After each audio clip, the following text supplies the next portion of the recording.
El servicio de diagnóstico por imágenes de Sanatorio Clínica Modelo de Morón cuenta con resonancia magnética 1,5 Tesla, con capacidad para cardioresonancia y angiografía, tomografía heliocoidal, con reconstrucción 3D, densitometría ósea, nuevos equipos de ecografía para 3D y 4D, mamografía y radiología convencional, con imágenes digitalizadas. Los consultorios de ecografía funcionan todos los días de la semana e incluido sábados y domingos, para poder brindar una mejor atención sin demoras en los turnos.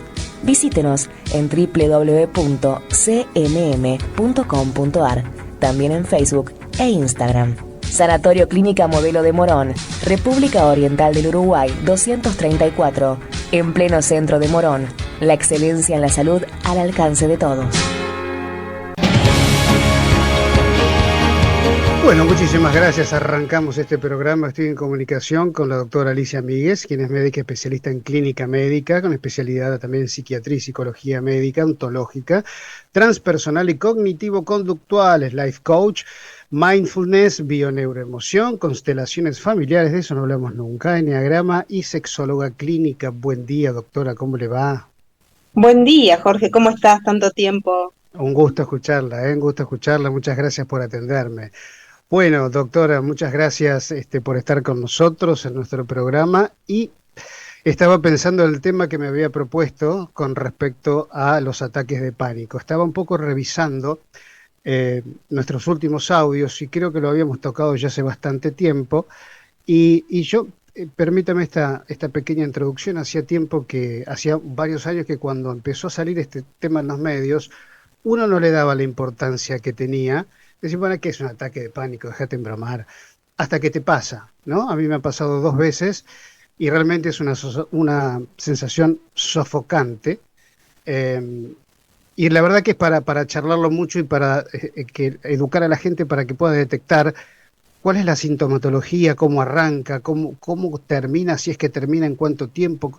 A ver, cuénteme, doctora, si es un tema que esto es muy habitual en estos tiempos. Sí, totalmente, por eso la propuesta de hablar de esto hoy nuevamente, porque es a diario que esto uno lo atiende en el consultorio y genera mucha angustia, muchos miedos. Entonces la idea hoy es transmitir un poquito que no tengan tanto miedo cuando empiezan con estos síntomas, porque el paciente de golpe empieza a sentirse que se está ahogando, que le agarran palpitaciones, que le duele el pecho, una opresión, una angustia muy grande, y la sensación inminente de acá, me voy a morir, me voy a perder el control. La conducta generalmente es ir a una guardia a evaluarse, a ver si me está dando una ACV, un infarto o algo, porque es la interpretación que uno hace del síntoma que está percibiendo, que es real, ¿eh? El síntoma está, el tema que la interpretación por ahí y el origen no es de una enfermedad cardiovascular. Por eso terminan en la guardia diciéndole, usted no tiene nada, no tiene nada, vaya a un psicólogo, vaya a un psiquiatra. Y la angustia a veces crece un poco más, porque ¿qué hago con esto? ¿Cuáles son las herramientas para afrontar estos temas? Y ahí es donde me vienen a consultar a mí y empezamos con la propuesta de un tratamiento, explicando siempre que a veces no conocemos el origen, porque a veces me preguntan, ¿y de qué viene esto? ¿Por qué empecé con esto? A veces se puede llegar con distintas terapias, y veo que has comentado todo lo que hago, buscamos el origen, pero no siempre logramos llegar a él. Entonces, más allá que sepamos o no sepamos el origen, la causa de por qué tengo un ataque de pánico, sí empezar a aprender a cómo resolverlo. Porque yo siempre cuento que hay 4 pilares para estos tratamientos, uno de los cuales es los fármacos, que está muy bien cuando el paciente lo necesita, tomar lo que corresponda en la dosis adecuada, el tiempo que uno propone, pero no es lo único que hay, porque si uno solamente se deja llevar porque, bueno, listo, tomo la medicación y ya está, ¿se me va a pasar? No, esto hay que aprender a controlarlo. Estos miedos son emociones, el miedo es una emoción, y esta emoción, y ahí viene un poco la terapia cognitivo-conductual, que es uno de los pilares del tratamiento. Esta emoción deriva de un pensamiento que a veces lo hago consciente y a veces no. A veces está ahí comandando todo, inconsciente, pero hay que buscarlo para poder cambiarlo. Entonces muchas veces el pensamiento es una idea negativa, un pensamiento catastrófico, una idea de que algo va a salir mal, de que el síntoma que estoy sintiendo, lo que decía antes, la interpretación es catastrófica, es negativa. Y eso va haciendo que la emoción, que es la que aflora, es el miedo. Y el miedo va a despertar a nivel del sistema nervioso central y se va a distribuir por todo el cuerpo señales de alarma, de alerta, para defendernos ante ese peligro que nos puede estar acosando. Entonces, la idea es un poco hacer una terapia combinada. Generalmente yo propongo un año y medio de tratamiento para estos casos, en que el paciente, además de su medicación, si la necesita, aprenda herramientas de terapia cognitivo-conductual, mucho de psicoeducación, que eso a veces lo hacemos en formato talleres, pero hay también hoy en internet cantidad de información donde uno puede acceder para ir entendiendo cómo es que funciona mi mente, mi cuerpo, porque somos un todo. ¿Y qué puedo hacer con eso? ¿Cómo cambio yo mi forma de pensar? ¿Cómo cambio mis creencias? ¿Cómo cambio mi conducta? Porque la conducta generalmente de un paciente con pánico es evitar situaciones en las que se siente que pueden estar en peligro. Ya sea que lo más frecuente es que los pacientes que tienen agorafobia, el pánico muchas veces se acompaña con esto, que es ese miedo cuando están en colectivos, en lugares donde hay mucha gente, se empiezan a sentir que les falta el aire, que se ponen nerviosos y no van, no salen, no se toman un colectivo, no asisten a lugares así o no se pueden quedar por ese miedo al miedo, después empieza a aparecer, a que me dé un nuevo ataque de pánico.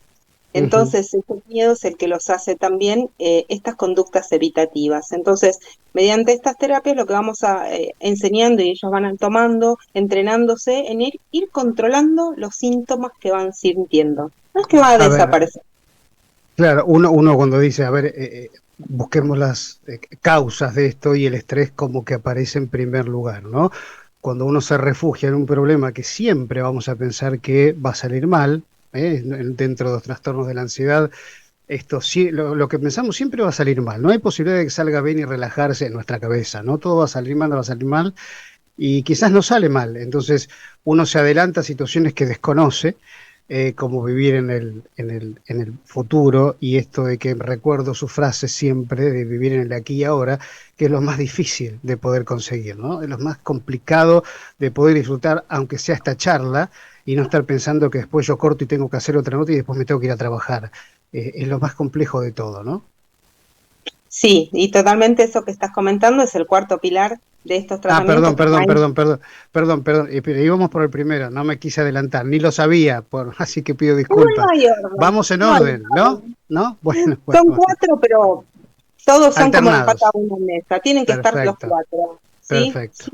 No está y el tratamiento ya no va a ser tan completo y los resultados no son lo que uno espera. Pero mindfulness es una de las herramientas que es eso de poder estar presente, aquí y ahora, disfrutando, consciente de lo que estoy haciendo. Es una práctica mindfulness que nos entrena a esto, a estar acá, a parar esa cabeza que se va y se va y se va. Entonces, también dijiste algo súper interesante, el estrés. Muchas veces los trastornos de pánico se dan en base a una personalidad ansiosa. La persona ya trae una personalidad ansiosa. Es perfeccionista, se carga con todo, le cuesta delegar. Todo lo tengo que hacer yo también, es cierto. Bueno. Sí, son características de esa personalidad que hiperresponsable. Bueno, y eso hace que uno acumule cosas y viva ansioso. La ansiedad es preocupación constante.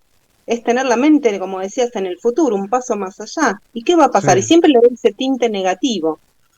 Y pasa esto malo, y si va a pasar esto otro. Entonces eso, el miedo paraliza. Eso hace que yo no pueda avanzar. Y me estoy perdiendo de vivir aquí y ahora, el momento presente. Entonces, cuando vamos combinando todas estas herramientas, psicofármacos, psicoeducación, mindfulness y psicoterapia, son los cuatro pilares, como las patas de una mesa. Vamos a lograr que el paciente vaya controlando los síntomas cuando los sienta, porque, como se dice siempre, esto no es algo que se cura, pero sí que se controla. Y yo siempre les digo, si uno aprende a controlarlo, ya está. Qué fácil, qué fácil. Estamos esperando la receta. Bueno, parte de la receta la dio. Es lo más complicado, ¿no? Porque a ver, uno cree, como usted bien decía al principio, taquicardia, que cree que se va a infartar, que se le oprime el pecho, que empieza a sudorar por todo el cuerpo, las manos, el cuello, las axilas, por todos lados, ve que no sé, que la habitación se le comprimen las paredes. Bueno, usted lo sabe mejor que yo, pero es una sensación muy, pero muy fea y angustiante.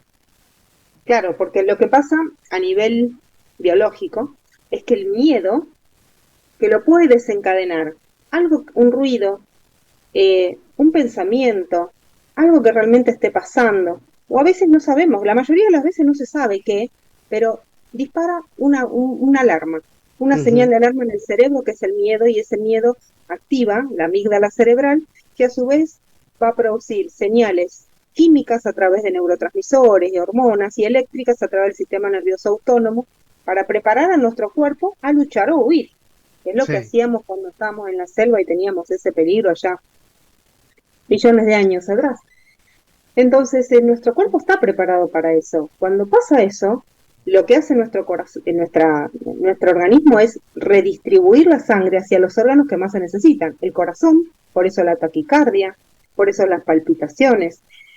Hacia los músculos, muchas veces el paciente está todo tenso, controlado. Cuando esto es crónico, el paciente está siempre así en ese estado de alerta. Las contracturas musculares, que consultan mucho por bruxismo, ah, bueno, cervicobraquialgia, bruxismo, son esas claro, claro. tensiones musculares que hacen que nos damos cuenta que el paciente vive ansioso, vive en ese estado de alerta. Se produce también, o sea, para ir hacia zona, a la parte respiratoria también, por eso la hipernea, o sea, el respirar rápido, la taquicardia, la sensación de ahogo, porque respira superficial y cortito. Cuando les Ujú. enseñamos las técnicas de relajación y respiración, lo primero que yo le enseño es la técnica de respiración controlada, para ir profundizando y lentificando esa respiración de manera consciente para que ante un ataque lo puedan revertir. Claro. Eso es lo primero. Y después la sangre esa se va de los órganos que menos necesito en ese momento, como ser el aparato digestivo, hacia el corazón, los pulmones, el cerebro, los músculos. Entonces el aparato digestivo es un órgano que cuando tengo menos circulación, menos flujo sanguíneo, y nosotros comemos, pobrecito no está pudiendo digerir y hacer toda su función, y ahí nos agarra dolor de panza, eh, esa sensación, hay muchas personas que tienen los síntomas digestivos del estrés y de la ansiedad y de Bueno, todos estos cuadros. es la otra parte, ¿no? El colon irritable, de gastritis, diarrea, constipación y todo lo que tiene que ver con nuestro segundo cerebro que reacciona al unísono al estrés, ¿no? Sí, exactamente, por eso siempre digo, somos un todo, pero tratemos de ir al origen cuando detectamos un ataque de pánico, que es el miedo que me está desencadenando todo esto y ya se me hace crónico. Y esta cronicidad de todos estos desequilibrios hormonales, neurotransmisores, bioeléctricos, hace que mi cuerpo esté desequilibrado de alguna manera, me esté dando síntomas. Se automuteó, doctora, ¿eh? Se automuteó. Eh, está muteada sin querer. Ahora sí, ahora sí, ahora sí. Solito fue, solito por ahí estamos hablando. Bueno, no sé qué habrá pasado, pero se muteó. A ver, ¿usted me escucha? A ver, hábleme usted. Hábleme, a ver. Me estaba Ahora sí. entrando una llamada al sanatorio, por eso se Ah, ve que se... sin querer habrá muteado. Bueno, que los del sanatorio guarden que estamos en cosas importantes. Aquí después le va a tocar su tiempo para que vaya a atender allí, que calculo que allí también deben ser también tantas las consultas en este sentido, ¿no? Sí, esto es de todos los días, la verdad. Así que Todos bueno, los la idea días estamos, exactamente, todos los días estamos tapados absolutamente y la cuestión también, algo que muchas veces yo lo pienso y no lo logro, que es preocuparse cuando realmente el problema está instalado, visible, palpable, está. Se instaló, lo veo. Pero no el decir, che, esto va a pasar esto, y no me va a llamar, o pavadas, digo, ¿eh? O de repente, no sé, cualquier cosa que creo se me va a pinchar una goma si voy a tal lugar, no. Entonces, cosas que realmente no sé si van a pasar y yo ya voy estresado sin disfrutar absolutamente nada. Y lo que pasa en el cuerpo es realmente desagradable. Uno está en situación de no disfrutar absolutamente nada de lo que vive a cada instante. Y esa es una de las grandes claves, ¿no? También poder tratar eso, que imagino que en la terapia, en la consulta, debe surgir muchísimo. Es fundamental eso, es fundamental ocuparse cuando me tengo que ocupar del problema. Pero mientras no Ujú. tengo el problema, la verdad que eso es preocuparme y es llenarme la cabeza con un montón, yo siempre les digo, fantasías, ¿sí? Sí. Ideas, imaginación. Estoy inventando algo que puede pasar en un futuro, pero que no es real. En el Ujú. abanico de las infinitas posibilidades, puede ser que eso suceda, pero puede ser que no. Entonces, Claro, ¿por qué pensar siempre en lo peor? Vamos a imaginar los mejores. porque somos así. Porque pensamos siempre y por eso nos pasa lo que nos pasa. Yo la verdad que no sé, no conozco muchas personas tan positivas como para decir tranquilo, no va a pasar nada. Yo envidio sanamente a esa gente, pero son así. Yo no sé si uno se puede transformar en una persona así, naturalmente. No sé, Sí, se puede, es un entrenamiento, es ir cambiando creencias. Eh, yo siempre pongo de ejemplo a una persona muy cercana a mí, que es muy negativo, es lo opuesto a mí, y es familiar. Y a veces nos miramos como diciendo, yo no puedo creer que esta persona sea tan negativa, y negativa. él me mira a mí y me dice, no puedo creer que vos vivas en una burbuja.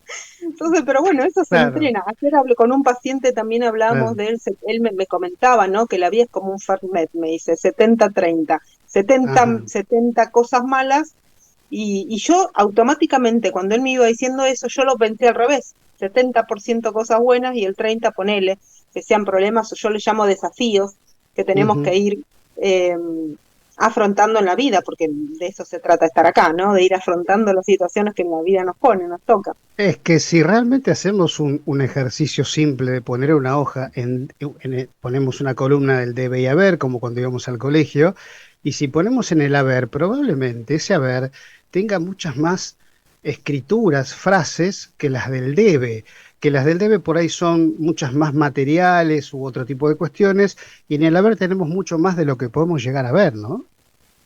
En el Y haber, aparte perdón, sí. te cuento un secreto que no es tan secreto, pero ese setenta En- treinta está en la forma de cada uno de verlo, claro, depende de claro, nosotros, y de sí. los lentes con que miramos la vida. Por eso digo, es Ujú. cuestión de cambiar esas creencias que me están haciendo ver todo negativo, de que todo me va a salir mal, de que todo, yo nací para perder, yo no puedo, yo soy... Esos pensamientos, esas creencias que están ahí instaladas, inconscientes, por supuesto, son las que tengo que ir cambiando. Y para eso hay un Ujú. montón de herramientas, un montón de ejercicios donde uno se va entrenando y ganando esa autoconfianza y cambiando las creencias que me hacen ver, ayer le decía a este paciente, ¿no? Empezar a trabajar la gratitud, empezar por lo que sí hay, para ir aumentando tu 30% que es de lo bueno, a que llegue al Ujú. 70%, y que el otro sea todo, todos los problemas y los desafíos, porque si no la vida se hace muy compleja también. Es cierto, es cierto. El otro día, bueno, hace poquito creo que me agarró un ataque de pánico, pero fue preguntando el costo de una crema de enjuague, entonces ahí me agarró. Pero eso suele pasar, pero no amerita ser ataque de pánico, ¿no? Preguntar por un precio. Doctora, un placer escucharla como siempre, gracias por atenderme y esperemos que, bueno, que retomemos este contacto que le hace tan bien a la gente y la verdad que es súper actual, imposible evadir estos temas que nos inundan ya por ser argentinos simplemente, ¿no? Totalmente. Bueno, muchísimas gracias por la invitación, que tengan un excelente día y un muy lindo fin de semana. Lo mismo para usted. Adiós, muchísimas Gracias. gracias. Bueno, linda charla, hermosa. Por cierto, siempre tan linda estas charlas, estos temas, como para poder seguir conversándolo seguido, ¿no? Porque son temas que nos invaden permanentemente a cada instante, en cada cuestión que hagamos o pensemos. Y como decía la doctora, intentar modificar, aunque sea un 10% o todos los días un poquitito, de lo que nos hace mal. Al fin, la doctora decía, no es algo fácil, no es algo rápido, esto no es magia, pero sí poner de nosotros un poquito todos los días. Lo cual, por supuesto, yo me incluyo y me meto en la bolsa yo primero, yo de cabeza voy. Bueno, nos fuimos una pausa aquí en Radio Salud y ya estamos de nuevo, ya venimos.